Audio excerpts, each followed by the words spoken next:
In April 1942, General George C. Marshall, newly arrived in London as the architect of America's military strategy, was introduced to a man unlike any he had ever met. Lord Louis Mountbatten, the charismatic chief of the British Combined Operations Command, described him cautiously, "A very odd-looking individual who talks well and may have an important contribution to make." That man was Geoffrey N. Pike, a bearded, unkempt maverick, a former journalist, philosopher and inventor. Pike's mind, restless and brilliant, had already conceived a plan that seemed almost impossible: Project Plough. The idea was audacious. Pike envisioned small specialized forces striking across frozen terrain in motorized, armed sleds, sabotaging Nazi hydroelectric plants in Norway, traversing mountain passes from Italy into Germany, and crippling strategic targets in Romania. Mountbatten, recognizing the sheer daring of the concept, called it probably the most bold and imaginative scheme of this war. Though the plan itself would eventually fade, the seed it planted would give rise to a unit that became legendary: the 1st Special Service Force. Known variously as the Thugs, Freddy's Freighters, the North Americans, and most famously by the Germans, the Devil's Brigade, this multinational commando unit would leave a mark on history far beyond Pike's original blueprint. By mid-1942, Allied Command greenlit a modified version of Project Plough, a 1,600-man sabotage force trained for covert operations in Norway. Winston Churchill insisted on including Canadian troops to strengthen the unit's capabilities, dubbing it the North American Force. The final official designation cleverly echoed the U.S. Army's Special Services branch, masking its true lethal purpose. At a remote Montana outpost, Fort William Henry Harrison, outside Helena, the first stirrings of the Devil's Brigade came to life. The base underwent hurried renovations to house the new volunteers, hardy men drawn from all walks of life. Canadians, forming roughly a third of the force, arrived from storied regiments such as the Royal Winnipeg Rifles and the Queen's Own Cameron Highlanders. The Americans were a rugged, eclectic mix of lumberjacks, miners, trappers, game wardens, men fresh from army stockades, alongside teachers, farmers, Sunday school instructors, choristers, political operatives, and even former bodyguards of Hollywood stars. At the helm stood 35-year-old Lieutenant Colonel Robert Tryon Frederick, a San Francisco native, West Point graduate, and former officer in the Coast Artillery Corps. Desk-bound and methodical by nature, Frederick had been selected by Marshall and Mountbatten for his intelligence, composure, and remarkable capacity for leadership. Tall, slender, mustachioed, and soft-spoken, he would prove fearless in the field, ultimately becoming the youngest major general in the Army Ground Forces by war's end. His Canadian counterpart, 34-year-old Lieutenant Colonel Jack F.R. Ackhurst, a miner and the son of an Anglican clergyman, brought his own grit and resourcefulness to the effort. Under Frederick's command, the SSF was meticulously organized into a brigade-sized force, 3 regiments, each with 2 battalions, their red spearhead insignia boldly emblazoned with USA Canada. Once assembled, the men endured months of punishing, transformative training. They mastered hand-to-hand combat, silent kills, skiing, mountaineering, parachute jumps, and demolitions. Each drill, each exercise, forged them into a single lethal organism. This was no ordinary unit. The Devil's Brigade was born from audacity, necessity, and a vision so radical that it would leave even the most seasoned Allied commanders in awe. Organization and training were, in many ways, the easier parts of shaping the 1st Special Service Force into a fighting unit. Forging men from 2 nations into a single, disciplined force proved far more challenging. In the early months at Fort William Henry Harrison, tension ran high. Among the 2,194 Americans and Canadians, barracks brawls and barroom scuffles were common, sparks ignited by differences in background, temperament, and national pride. Lumberjacks squared off with miners. Disciplined Canadian soldiers clashed with the wild, rough-edged Americans. Yet slowly, through shared hardships, grueling drills, and the steady hand of their commander, the men began to respect one another. Lieutenant Colonel Robert Frederick's quiet but unwavering authority became a unifying force, and soon his men idolized him, viewing him as the embodiment of courage and strategy. The Devil's Brigade had initially trained for Project Plough, a daring sabotage mission into Norway, but that operation was cancelled in the autumn of 1942. In November, Frederick was ordered to prepare his men for deployment to New Guinea, a mission that was cancelled almost immediately. The twists of fate continued as the brigade was next slated for the Aleutian Islands in the northern Pacific the following spring. Through uncertainty and delays, Frederick kept his men focused, sharpening their skills and reinforcing esprit de corps. On Army Day, April 6, 1943, the brigade marched in full dress through Helena, Montana, a parade attended by the governor himself. The ceremony marked a turning point. These rough, disparate men were no longer just volunteers. They were an elite unit, ready to take the fight overseas. From Helena, they traveled to Camp Bradford at Norfolk, Virginia, to master amphibious warfare. Night landings, boat drills, and the mechanics of amphibious assaults tested their endurance and precision, forging cohesion in the most practical sense. By May 23, they moved to Fort Ethan Allen near Burlington, Vermont, their final U.S. staging ground. Weeks later, the force men embarked from San Francisco, destined for their first engagement. The Aleutians had already seen bitter combat. The U.S. amphibious landing on Attu in May 1943 had cost 561 American lives and left over 1,100 wounded. Of the 2,500 Japanese defenders, only 29 survived. Frederick's brigade arrived in the fog-shrouded icy Aleutians on July 25, navigating treacherous seas and biting winds. On August 15, the Devil's Brigade became part of a 34,000-strong U.S.-Canadian task force supported by 3 battleships landing on Kiska. But in a cruel twist of anticipation, the Japanese had already evacuated the island. The men of the Devil's Brigade were denied their baptism by fire, yet the mission was far from a failure. Major General Charles H. Corlett, commander of the task force, praised Frederick for his splendid leadership and commended the men for their fine spirit and unselfishness. Though denied combat that day, the brigade had proven something far more enduring. They were a disciplined, cohesive, and unstoppable force. After months of preparation, endless drills, and mounting frustration, Colonel Robert Frederick's tireless pleas were finally answered. His force men would see combat. The 1st Special Service Force was assigned to the Italian campaign, joining General Bernard L. Montgomery's British 8th Army and Lieutenant General Mark W. Clark's Anglo-American 5th Army, both locked in a grueling struggle to dislodge Field Marshal Albert Kesselring's tenacious German forces. Returning briefly to Fort Ethan Allen and staging at Camp Patrick Henry in Virginia, the brigade embarked on a transatlantic journey aboard the British troopship Empress of Scotland on October 27, 1943, bound for Casablanca. By November 19, the North Americans had landed at Naples and were swiftly deployed to the line at Santa Maria, attached to Major General Fred L. Walker's 36th Infantry Texas Division. Their first assignment was nothing short of formidable: to seize a series of heavily fortified mountaintop outposts within the Bernhard Winter Line in the treacherous Mignano Gap, south of the vital Monte Cassino. The key objectives, Monte La Difensa and Monte La Remitania, loomed like natural fortresses, held by the elite 15th Panzer Grenadier Division, with the Hermann Göring Division waiting in reserve. Previous assaults by British, American, and Canadian forces had failed at immense cost, leaving the terrain scarred and seemingly insurmountable. The Devil's Brigade's primary target, Monte La Difensa, dubbed Million Dollar Hill, after enduring a staggering 206,929 artillery shells, stood 3,120 feet above sea level, a jagged, snow-dusted sentinel.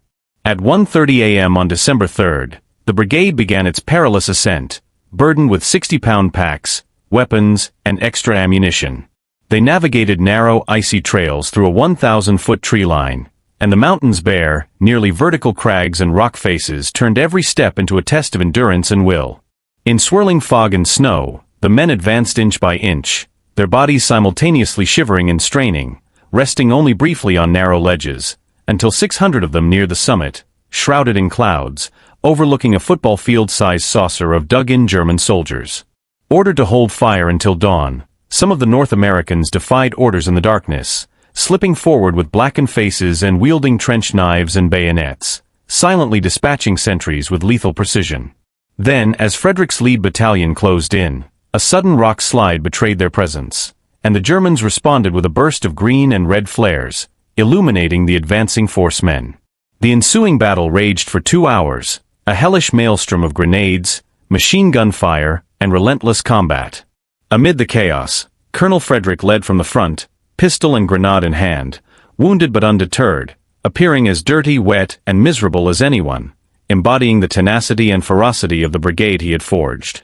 By dawn, the Devil's Brigade had fought with a combination of daring discipline and sheer grit that would etch their name into the annals of elite Allied combat forces, proving that months of rigorous training, shared hardships, and unyielding leadership had transformed them from a ragtag force into warriors capable of conquering impossible heights. As the battle for Monte la Difensa raged on, more forcemen arrived to reinforce the hard-pressed units, and casualties mounted relentlessly on both sides. The fight was brutal, unforgiving, and marked by moments of stark cruelty. At one point, a group of Germans carrying a white flag surrendered, but in a shocking act of treachery, one of the prisoners shot the squad captain in the face, killing him instantly. Enraged by the betrayal, Frederick's men unleashed a deadly counterfire that mowed down the remainder of the surrendering enemy. From that moment, the forcemen adopted a ruthless rule: no prisoners would be taken unless explicitly ordered, a grim testament to the unforgiving reality of mountain warfare. By dawn, as the fog gradually lifted from the ridges, Frederick's gallant troops had secured the summit of Monte la Difensa, holding fast despite punishing German artillery and mortar fire. To the south, the British 56th Infantry Division had captured Monte Camino, while the SSF dug into deserted pillboxes to await the laborious arrival of supplies, rations, ammunition, and blankets carried painstakingly by the men and mules of their service battalion. Meanwhile, retreating German forces swarmed down the slope and over a connecting ridge toward Monte la Remetania, their artillery zeroing in on the SSF's hard-won positions. Yet Frederick's men, exhausted but unbroken, repelled probing counterattacks with disciplined ferocity, demonstrating the remarkable cohesion forged through months of grueling training. Colonel Frederick watched with pride as his men held firm in their first true combat test, prevailing against a superior enemy and achieving one of the most daring feats of arms of the Italian campaign. The assault on Monte la Remetania had to be delayed 3 days due to heavy casualties, but reconnaissance patrols scoured the slopes, eliminating German snipers and securing the approaches. On the afternoon of December 6th, the forcemen moved out under cold rain and shifting fog, armed with knives, guns, and grenades, engaging in a relentless no-quarter battle that lasted for hours. Inch by inch, they forced the enemy back, until by noon on December 9th, Monte la Remetania was finally in Allied hands. The cost had been steep. Frederick lost 532 men killed or wounded, yet their sacrifice opened Highway 6 for the Allied advance. Clark Lee of the International News Service later wrote, "This feat captured the imagination of the entire Fifth Army, and the daring of Frederick and his men instantly elevated them to near-legendary status in a theater already saturated with heroism." Prime Minister Winston Churchill, informed by General Eisenhower of the success at La Difensa, declared, "If we had a dozen men like him, we would have smashed Hitler in 1942. He's the greatest fighting general of all time." By their courage and audacity, the U.S.-Canadian Devil's Brigade joined the ranks of the Allies' most revered assault units, alongside British commandos, the Special Air Service, Gurkhas, Chindits, U.S. Rangers, Marine Raiders, and Merrill's Marauders. After a brief reprieve at their Santa Maria bivouac, the forcemen turned their attention toward the heights blocking the road to Monte Cassino. Braving bitter cold, snow, ice, and gale force winds, they continued to defy the odds, seizing heavily defended peaks with tenacity and stealth. On December 25, 1943, they captured the 4,000-foot Monte Sammucro, Hill 720. On January 8, 1944, Monte Visciataro fell, and shortly thereafter, the Monte Maggio range to the north was secured, providing the pivot needed for an assault on Cassino. Using night movements and surprise attacks, the North Americans outmaneuvered enemy units twice their size, capturing 100 entrenched Germans in a single operation. Yet the victories came at immense human cost. Colonel Frederick himself sustained 3 more wounds during the Monte Maggio assault. By the afternoon of January 17th, the exhausted forcemen were finally transported back to Santa Maria. Of 1,800 combat personnel, nearly 1,400 were either dead or incapacitated in field hospitals. Half of the unit's service battalion packers and littermen were rendered unable to continue by wounds or sheer fatigue. Despite the staggering toll, the Devil's Brigade had carved a path of tactical brilliance and raw courage through the Italian mountains, proving that rigorous training, unbreakable discipline, and extraordinary leadership could transform a motley force into a legendary fighting unit. While the grueling battles around Monte Cassino continued to bog down the Allied advance, Allied command sought a bold maneuver to outflank the German defenses and accelerate the liberation of Rome. General Sir Harold Alexander, deputy commander of the Mediterranean theater under Eisenhower, devised an ambitious amphibious operation at Anzio, a historic port lying some 30 miles south of Rome and nearly 70 miles behind the formidable Gustav Line. The plan, dubbed Operation Shingle, aimed to land Allied forces behind German lines, compel Field Marshal Albert Kesselring to divert his troops, and pave the way for a rapid advance on the Italian capital. On January 22, 1944, the British 1st Infantry Division and the U.S. 3rd Infantry Division struck the beaches west and east of Anzio, while 5 American battalions targeted the port itself. Initial resistance was minimal, almost inviting the Allies to push inland. However, Major General John P. Lucas, commanding the U.S. Sixth Corps, recalled the near disaster at Salerno the previous September 9th and hesitated. Rather than seizing the moment, Lucas entrenched his forces within a 15 by 7 mile perimeter, amassing troops on the beachhead instead of exploiting the thin German defenses. This caution, while understandable, gave Kesselring precious time to marshal the 14th Army under General Eberhard von Mackensen, quickly sealing the Allied lodgment and setting the stage for a bitter and protracted struggle.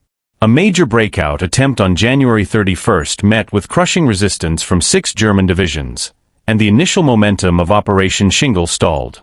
What had been conceived as a bold, decisive maneuver hardened into a grueling 4-month stalemate.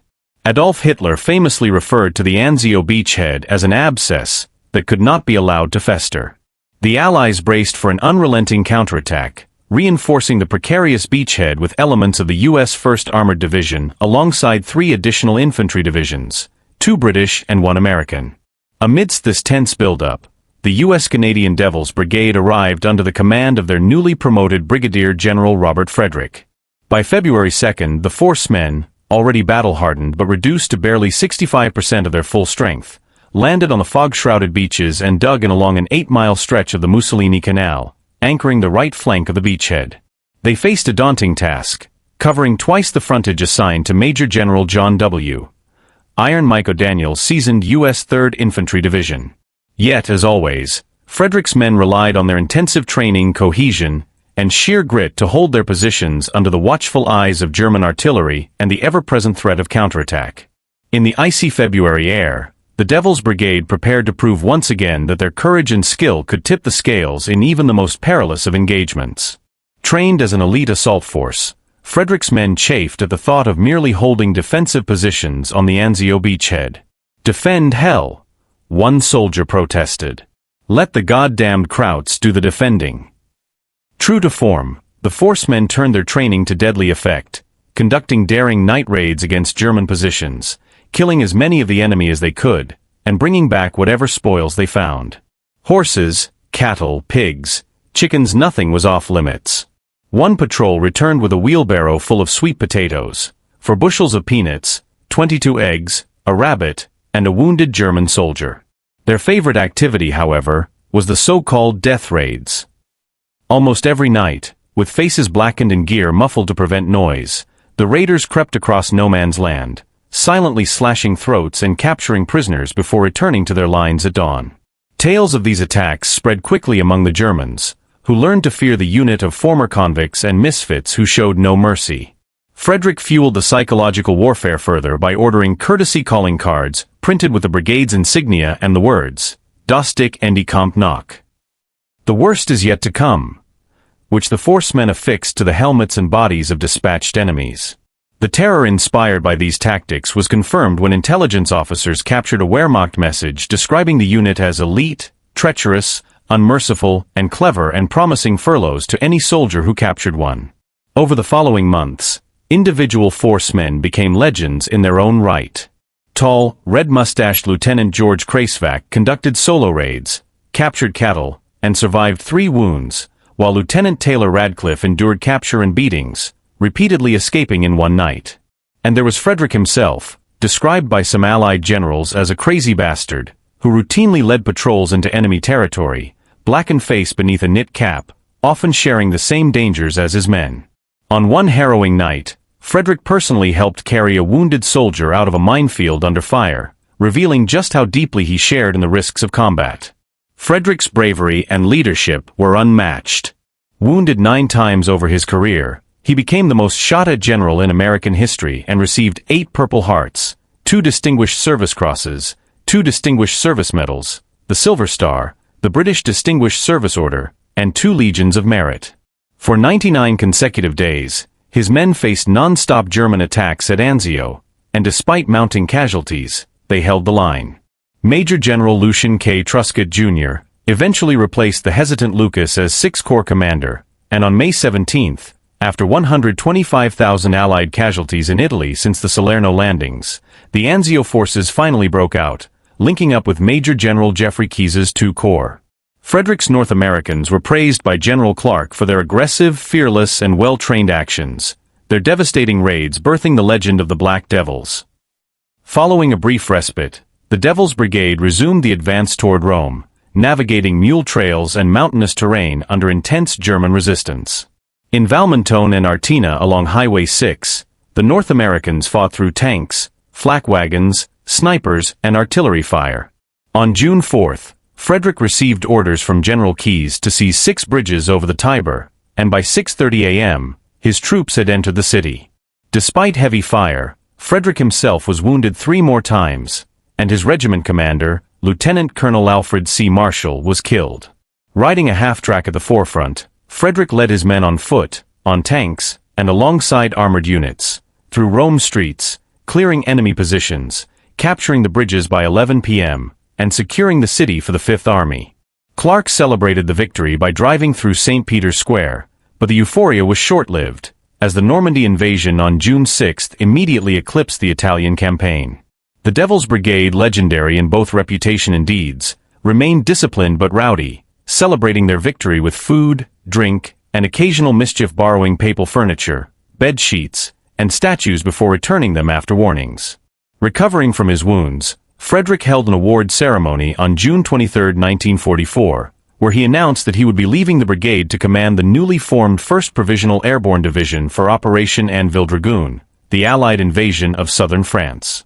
The forcemen cried like babies, as Sergeant Raphael P. Montoni recalled, mourning the departure of the man who had led them with courage, daring, and a relentless commitment to sharing the hardships of combat. Frederick would go on to command the 45th, 4th, and 6th Infantry Divisions, while Colonel Edwin A. Walker assumed leadership of the North Americans, continuing the legacy of one of World War II's most formidable and colorful units. Just before the 1st Special Service Force departed Lake Albano for Naples on July 1, General Clark personally commended the Leet unit, praising their exploits as forging a bright new link in our military tradition. The Devils Brigade bivouacked in a small fishing village south of Salerno and began intensive preparations for their next mission, an assault role in Operation Dragoon, the massive Allied invasion of southern France. Set for 8 a.m. on Tuesday, August 15, 1944, the operation spanned a 37-mile stretch of the Mediterranean coast between Toulon and Cannes. The assault would be conducted by General Alexander M. Patch's U.S. 7th Army, Major General Lucian K. Truscott's 6th Corps, General Jean-Marie Lattre de Tassigny's Free French 2 Corps, and Frederick's Airborne Division. Colonel Edwin A. Walker's 2,000 forcemen were assigned to strike the first blow against the heavily fortified Nazi South Wall. The North Americans embarked from Corsica aboard a destroyer fleet, moving westward to stand offshore along the Riviera. Ready to spearhead the landings by the night of August 14th, they crowded onto transport ships alongside 700 French commandos under Lieutenant Colonel Georges-Régis Bouvet. The forcemen's objectives were the small German-held islands of Isle du Levant and Port-Cross, part of the Isle de Hires Group 5 miles off Toulon.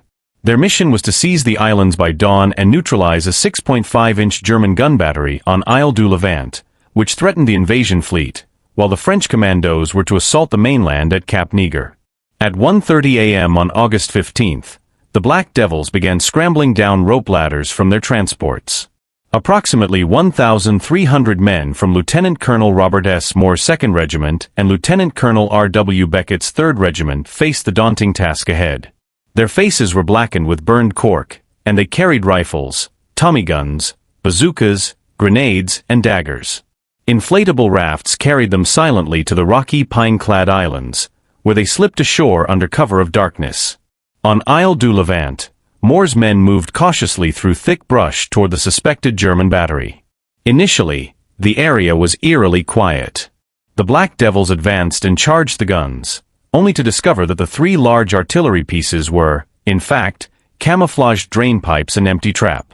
The enemy soon revealed themselves, however, from a cave at the far end of the island, where 200 Germans manned mortars, machine guns, and ample ammunition. The force men, undeterred, coordinated a rapid assault. Shells from the Royal Navy destroyer HMS Lookout pounded the cave, but could not penetrate its defenses. Braving mortar volleys, the Black Devils advanced from 3 sides, peppering the cave entrance with bullets and bazooka rounds.